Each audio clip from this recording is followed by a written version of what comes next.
Hi friends, welcome back to my channel. ఈరోజు మన ఛానల్లో చేయబోయే recipe meal maker fried rice. Morning టైంలో హడావిడిగా బ్రేక్ఫాస్ట్కి ఏం చేయాలో తోచనప్పుడు ఇలా మిగిలిన రైస్తో మిల్ మేకర్ ఫ్రైడ్ రైస్ చేయండి. చాలా బాగుంటుందండి టేస్టీగా. దీనికి మనకు కావాల్సినవి onions and chillies, curry leaves, కొత్తిమీర అయితే కట్ చేసుకొని పక్కకు పెట్టేసుకోండి. అలాగే ఒక 1 స్పూన్ మినపప్పు, శనగపప్పు, పల్లీలు అయితే తీసి పక్కకు పెట్టేసుకోండి. నెక్స్ట్ ఒక కప్ మిల్ మేకర్స్ తీసుకొని ఒక 2 మినిట్స్ వరకు బాయిల్ చేసుకొని పక్కకు పెట్టేసుకోండి. నెక్స్ట్ స్టవ్ ఆన్ చేసుకొని ఒక కడాయి పెట్టుకొని ఇందులో సరిపడా ఆయిల్ వేసి, ఆయిల్ కొంచెం హీట్ అయ్యాక ఇందులో onions and chillies, curry leaves వేయండి. వేసి ఇవి ఒక 2 మినిట్స్ వరకు వేయించుకొని నెక్స్ట్ ఒక 1/2 స్పూన్ జీలకర్ర వేయండి. వేసి మనం ముందుగా రెడీ చేసి పెట్టుకున్న మినపప్పు, శనగపప్పు, పల్లీలు అయితే ఇందులో వేయండి. వేసి ఇవి ఒక 5 నిమిషాల పాటు బాగా వేగేంత వరకు వేయించుకోండి.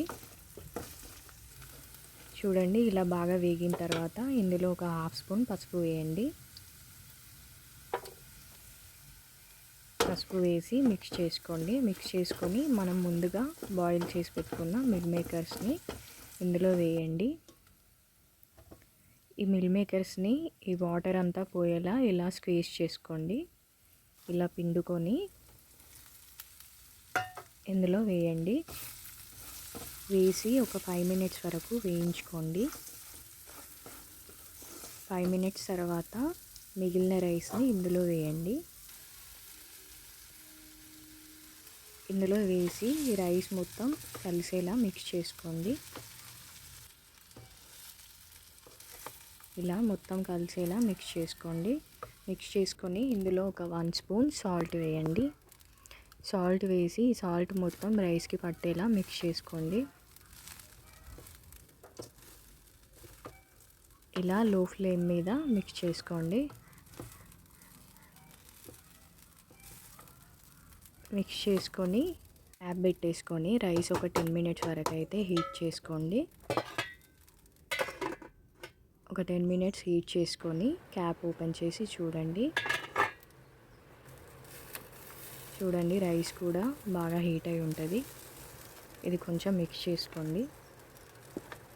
ఇలా మిక్స్ చేసుకొని